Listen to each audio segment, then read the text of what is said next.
you aware is, we did Cycle Road. I'm happy to say that the council members are maybe not in the state, but in the last, help me out, Beth, when did we do Cycle, like 2010? I think it's even sooner than that, 2009. The York Street, in my opinion, is the last reconstruction I think we'll do in the city for quite some time. The reconstructions were driven by, street conditions, obviously, the overall layout of the street. Again, roads 24 feet wide, no curb and gutter, sidewalk. And then ultimately, one of the driving forces then is the infrastructure of that street, stormwater, sanitary sewer, the water is a big one. In your subdivisions back in Southern Valley, it was late 70s.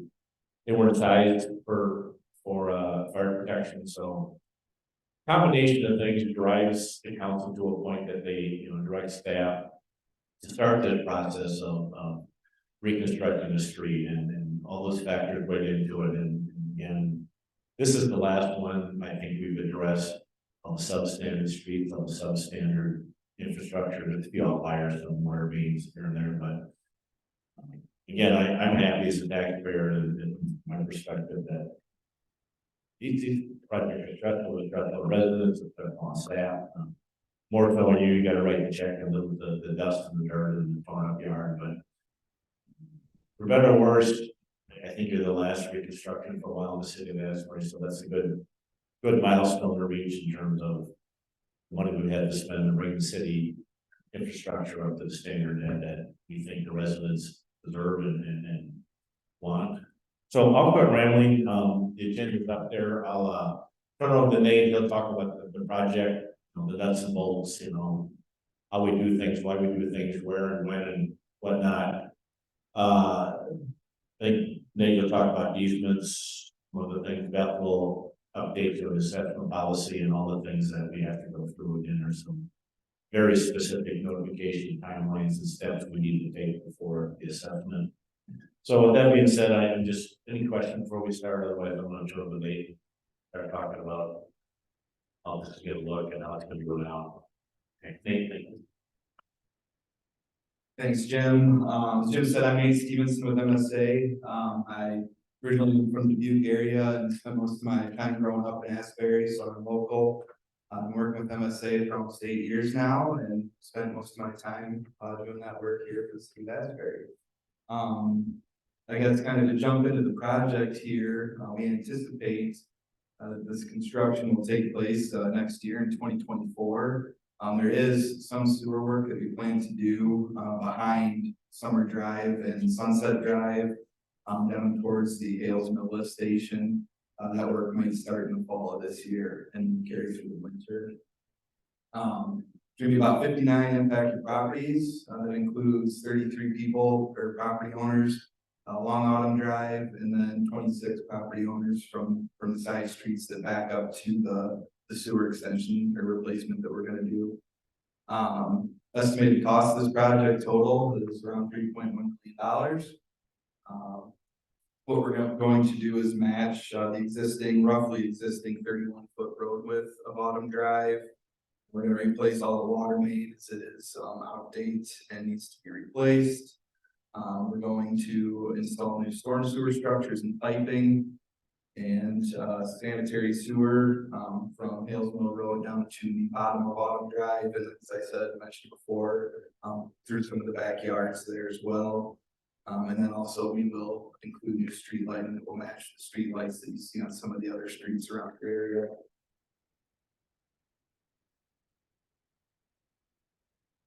On this slide here, we do just have an exhibit kind of showing the impact to property owners in this area. So the highlighted properties that are red would be properties that are primarily impacted by the street reconstruction of Autumn Drive.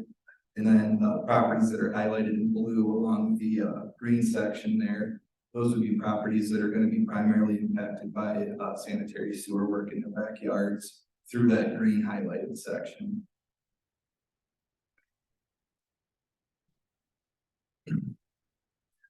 I just wanted to have a few notes in here regarding the sewer upgrades replacement. This is something that's necessary because with the Hales Mill Road project this year, we are abandoning roughly 5,000 feet of force main that run from Radford Road lift station that direction, runs all the way up Radford Road, along Hales Mill, and then dumps into the Hales Mill lift station down Chloe Creek Park. That force main infrastructure is extremely outdated, and public works staff, Raspberries had to deal with a number of force main breaks and repairs over the past few years. And so we are trying to abandon as much of that as possible to prevent having to deal with that throughout the future. With that being said, when you dump that force main now into the gravity sewer up on Hales Mill, we had to plan, and we're going to have to upsize the sanitary sewer from along Hales Mill Road, Autumn Drive, and then for that section towards the lift station to accommodate the additional flow that will be dumped into the sewer main and carried to the lift station and to the treatment plant from there.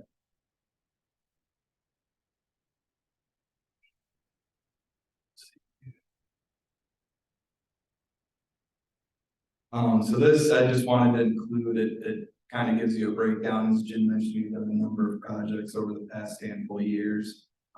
These are more of the projects in near you guys. This includes former projects, Sunset Drive, Sun Valley Drive, Summer Drive. Right now, the red section is Hales Mill Road. That's what we're working right now. The construction was started this past week. The green section was completed a handful of years ago, about 5 or 6 years ago. That was realignments, and then the pink section down there is a future roundabout that'll be coming roughly around 2026. At that intersection is planned for right now.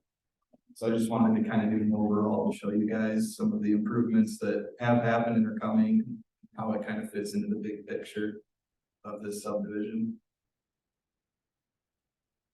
So what you see here is a typical cross section that we'll use. This is similar to all the other 31-foot wide residential streets that we have replaced over the past number of years. This includes a 7-inch thick concrete pavement with substantial sub base below it, and it also includes a geogrid fabric that is comparable to what they say about an extra foot of rock. So we like to add that extra geogrid in there to help with the lifetime of the road and to help support that pavement best we can. So I went out and took a few pictures of Autumn Drive as it is currently. The curb is failing, collapsing. There's areas where water sits in the curb line. It needs replaced, and then the pavement, as you can see as well, is falling apart. There's spots where you can basically see down to the sub base. There's a few areas where the pavement has popped out.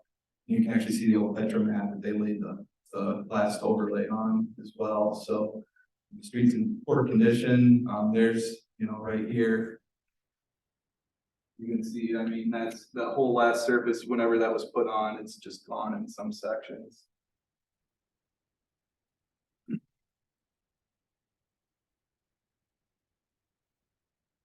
Then we can go on here. So, so just something to kind of give you guys an idea of one of the recent projects we completed would have been Sunset Drive actually just last year. So I have some before pictures there. It's relatively similar to what you guys have on Autumn Drive. Pavement was deteriorating, course upgrade. There wasn't very much for rock underneath that pavement to help support it. And also the utilities, similar to what we're dealing with on Autumn Drive, needed to be replaced. So we replaced the water main, water service lines, some storm sewer, and then also some street lighting. So then just after the project, then on the next slide, it just kind of shows there. Sorry. Just what the new pavement will look like. And then I have a street light in there as well. I'm sure you guys see those along Spring Creek Drive and some of the other streets when you walk home back and forth every day. So that should kind of give you an idea. It's the new 7-inch thick concrete pavement with curb and gutter, and public utilities I mentioned were also replaced as part of that project.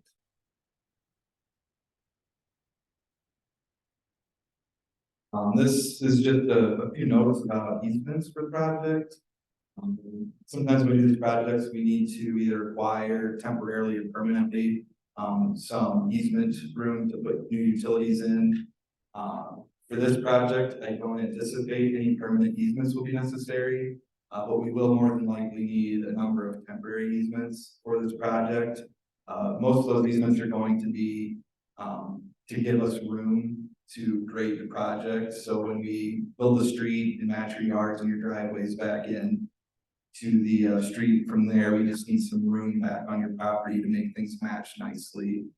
So we get a good finished product when we're done, and it's not something that's gonna be difficult for you guys to maintain the grass with mowing or shoveling your driveway. You know, we want a good product for you guys in the end as well. So we will, if we need a temporary easement for your properties, at some point in this process, we'll approach you to discuss that further.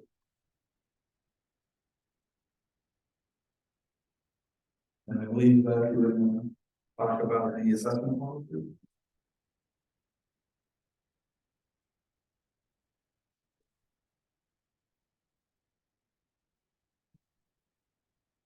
Yeah, I'm Beth Bonds, I'm the city administrator for the city of Asbury, so I work alongside of Nate, the mayor, to make sure things go smoothly as possible during these projects.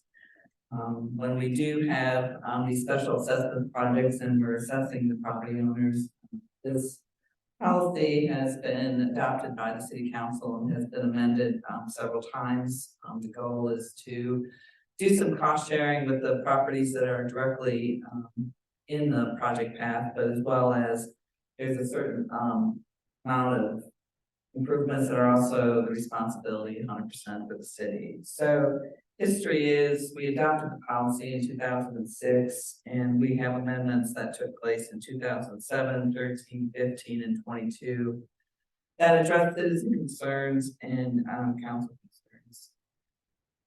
100% of storm sewers and streetlights are paid by the city. 25% of a 31-foot wide residential street is assessed to the property owner, and 75% is paid by the city. When it comes to your water and sewer laterals, those are 100% to the property owner. Not only are they 100% accessible according to the policy, but it's also 100% accessible according to city ordinance for the water and sewer utility.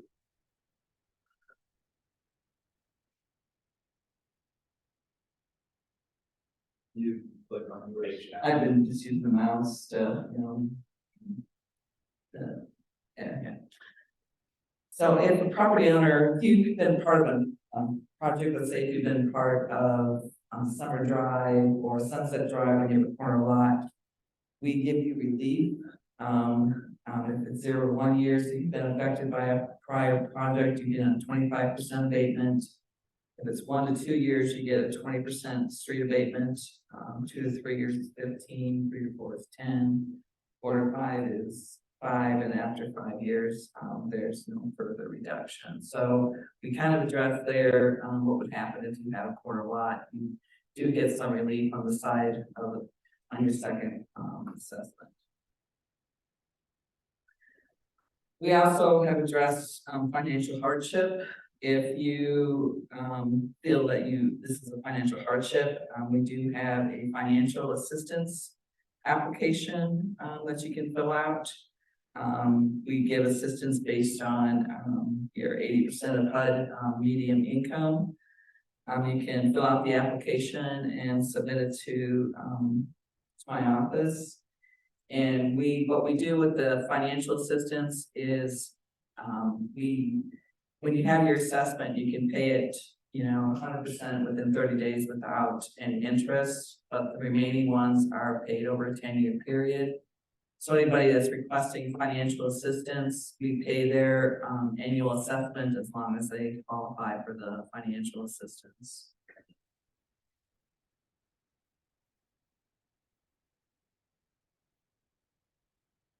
Next slide is more of an A slide, so if you have any questions. So basically, we have a breakdown of costs that are based on a 100-foot property.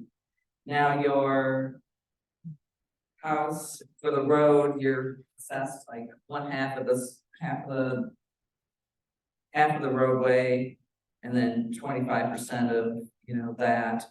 And then your driveway is 100% to you, a sewer lateral is 100% to you, a water lateral is 100% to you. And we have a 100-foot property based on our 2023 pricing from Hillsville Road. We're estimating if you have both the water and sewer lateral and half the street and a driveway, your assessment is going to be approximately $9,700. Say that again. $9,700. The whole, that last little, about the driveway assessment. It's 100%. Because that driveway services just your property. That's why it's 100% your responsibility. So, sequence of events. Today is April 4th. We're having the informational meeting with property owners to, this is time and place also for you to, give us background. You have dog fences, you have flower beds that we need that are in the right of way that you might want to move.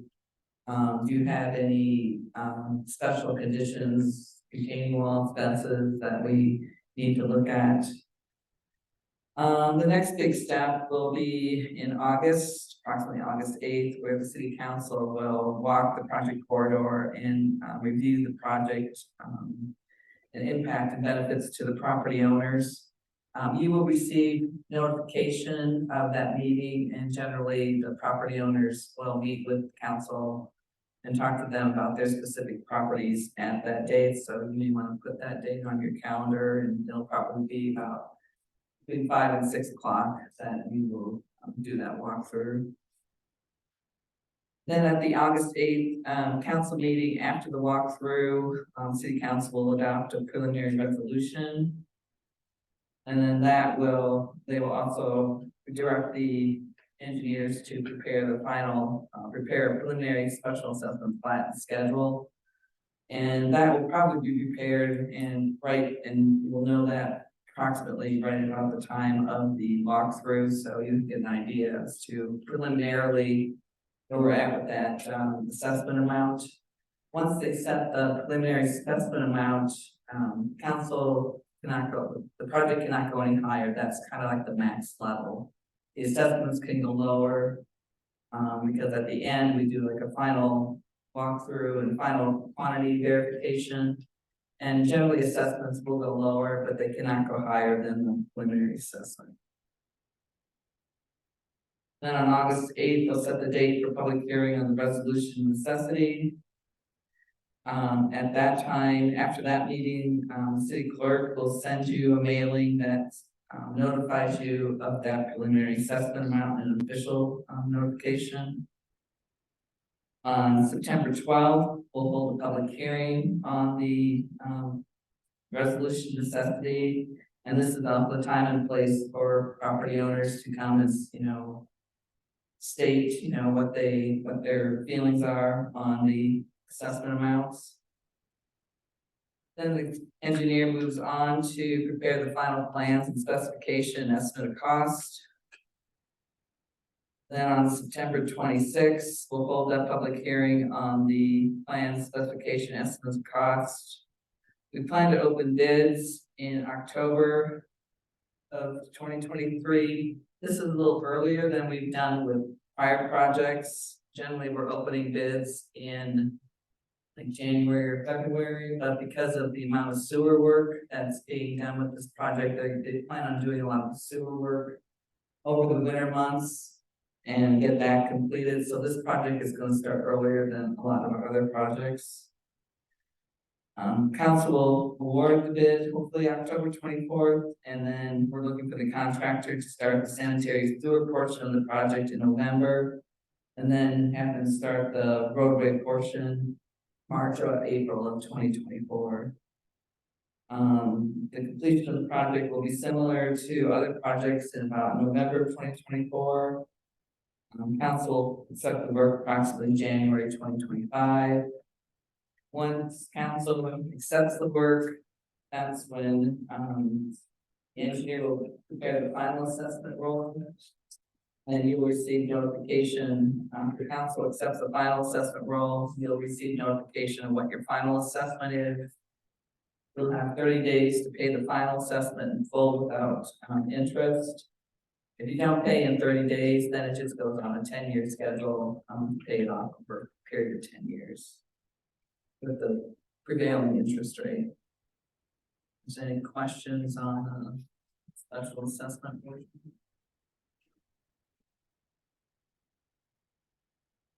All right, back to you, Nate.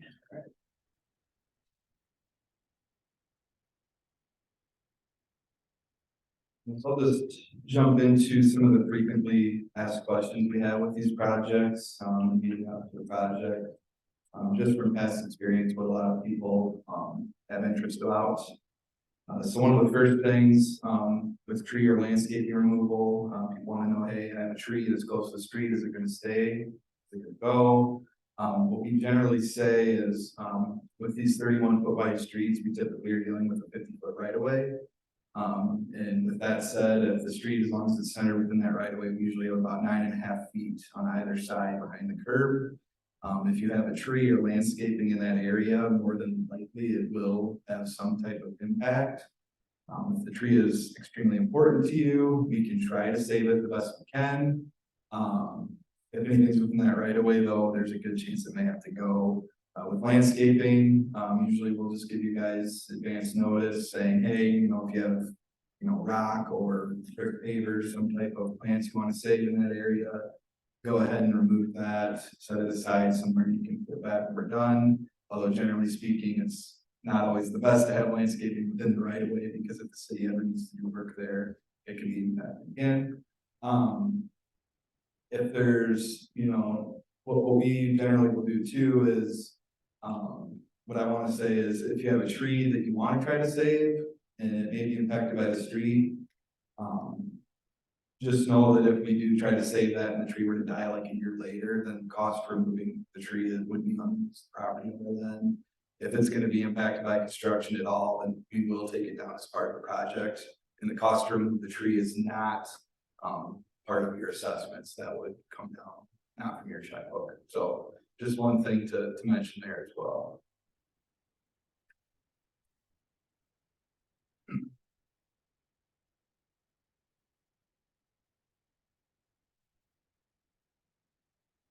So the next question is, will you have to install water sewer service as part of the project?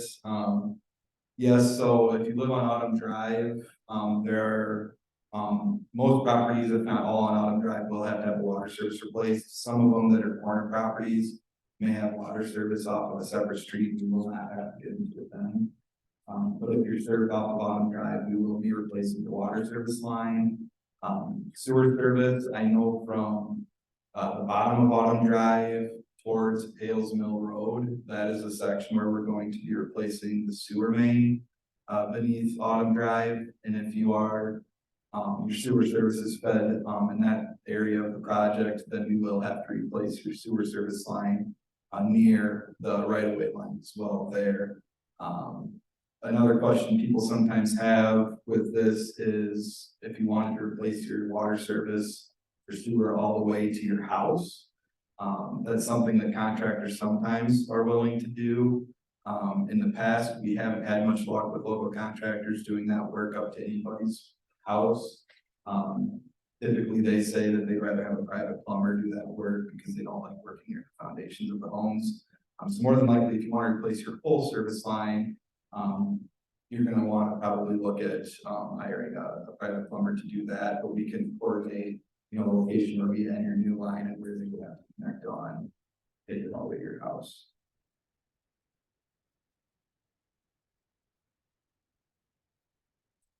So access during construction is a big one. You know, how often will you have to park somewhere other than your garage or driveway? Typically throughout construction, you will have access to your driveway all throughout utility installations leading up to concrete paving. There will be, you know, part of the day where they're putting the new water in or the new sewer in, where they might be trenching in front of your property and they cut your driveway off. what we'll do is the contractor, when they're digging across the front of your driveway, they will come knock on your door and say, hey, we're gonna be digging up here, please get your vehicle, park it somewhere else. They'll tell you probably where to park it for the day. Just so that if you need to go anywhere, you're not trapped in your property. And then once they dig by, they will backfill the trench and put rock in, and you're able to drive in and out of the driveway again. Leading up to concrete paving, the contractor will do what we call core out, so they'll rip out all the remaining sections of the pavements that are left behind after utility installation, and they will excavate down to the bottom of our sub-base level, and then backfill everything with that geogrid I mentioned in rock. When they go through that process, that'll be another part of the day where they dig everything up, they'll backfill, and they'll get it down at the end of the day. So they will let you know to get a vehicle out when that's coming. The most difficult time is with the concrete paving. So what we'll do is we'll get a notice out to all the property owners who will be impacted by concrete paving. And that'll have information about where to park while the concrete is curing. It'll, tell you little things that are nice to know, like go get your groceries for the week ahead of this. If you open your windows at night, it's better to close them when we pave because the contractor will be saw cutting the pavement. Sometimes they do that at 2 a.m. because it's required. Depending on when the concrete cures, we have to saw it before it brings any cracks. So that'll pick up a lot of dust and everything. So we tell people to close their windows around that time of the year.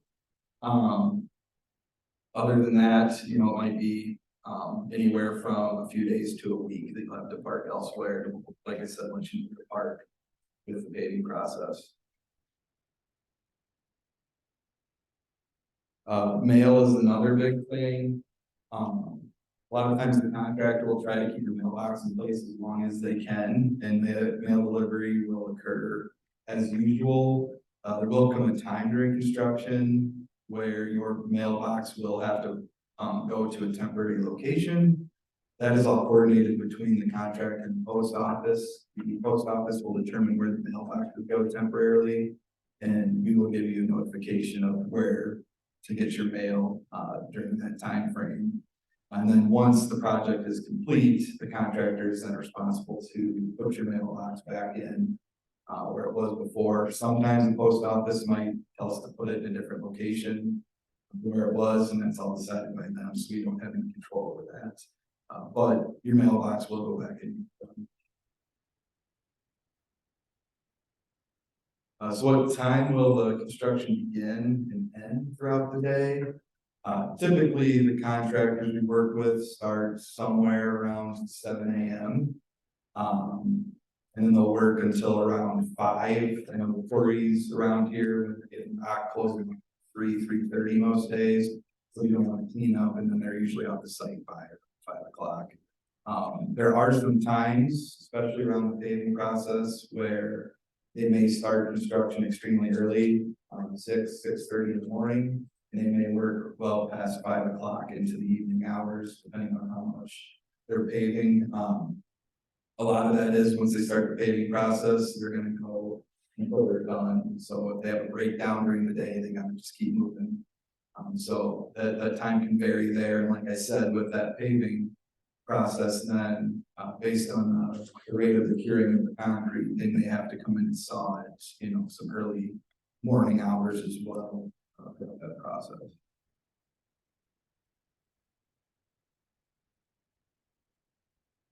And then the last one I have here is driveway additions or any type of side work. We've had in the past, sometimes people want driveway work done as part of the project. Sometimes the contractor is willing to quote you a price to do extra driveway work if you want to replace anything beyond what is part of the project or included with the project. Sometimes they're willing to do that work, sometimes they aren't. A lot of the local contractors, I should say, more recently have decided they're starting to steer away from doing that work. So don't be surprised if a contractor elects not to do it in the work for you guys. What I would say there is you could try to work with a separate contractor or property owners all say, it doesn't know if you want to do after driveway work.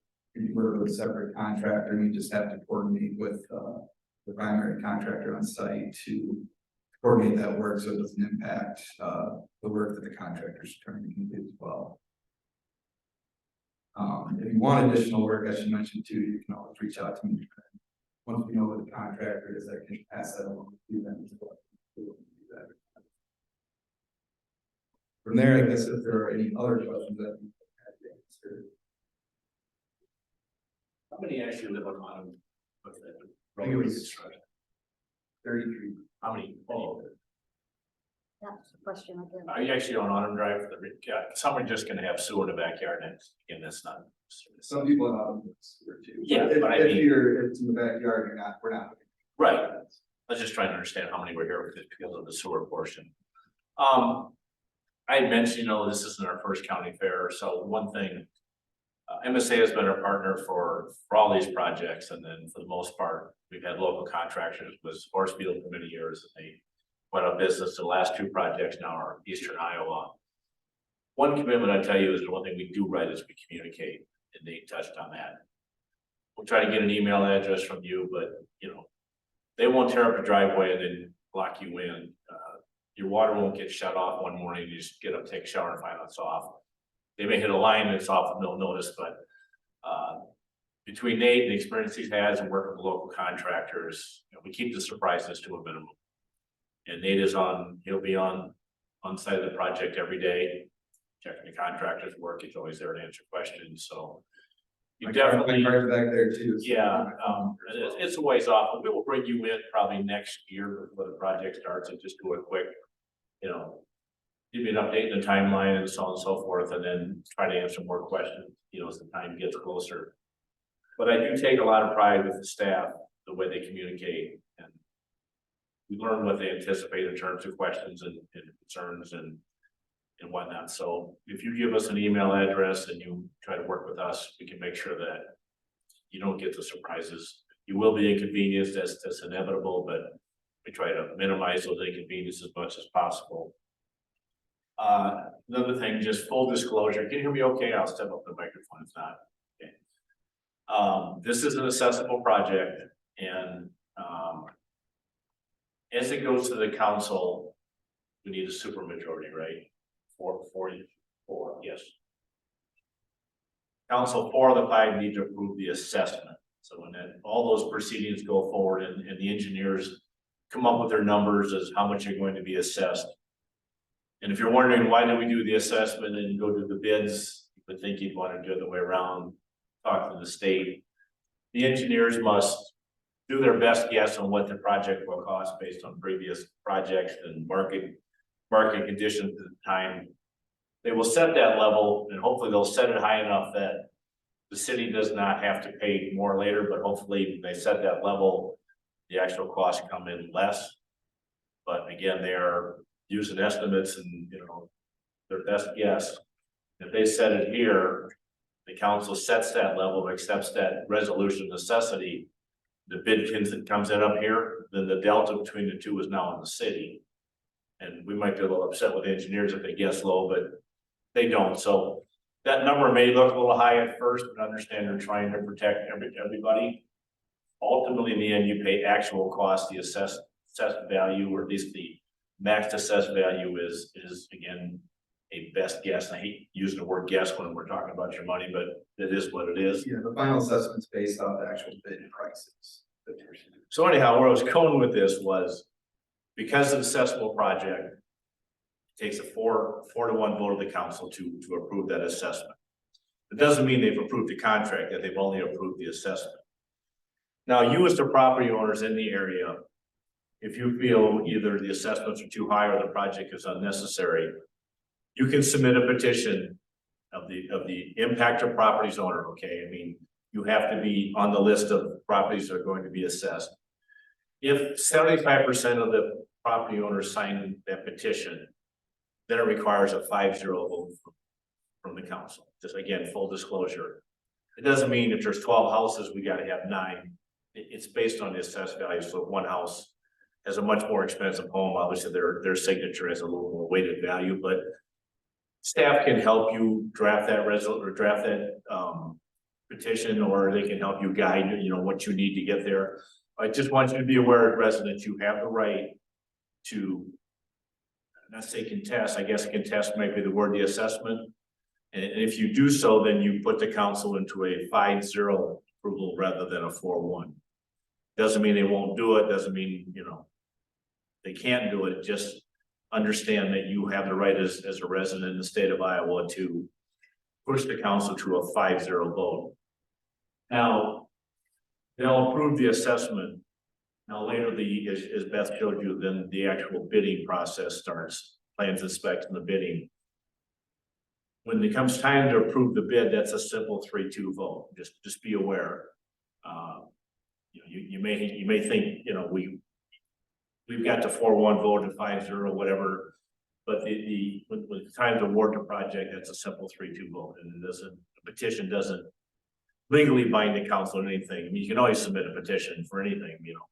Some are binding, like the one I talked about, 75%. Some are like, I want a statue of operation in the park. Submit a petition. It's probably not going to go anywhere, but yeah.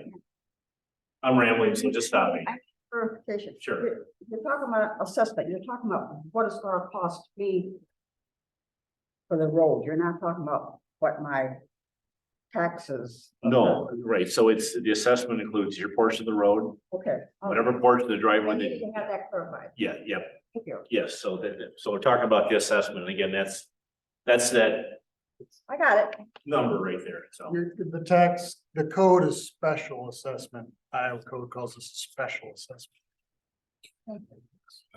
The only way it would affect your taxes is if you elect to pay it off over 10 years, then that 1/10 gets added to your property tax plus interest. Correct. Got it. Thank you.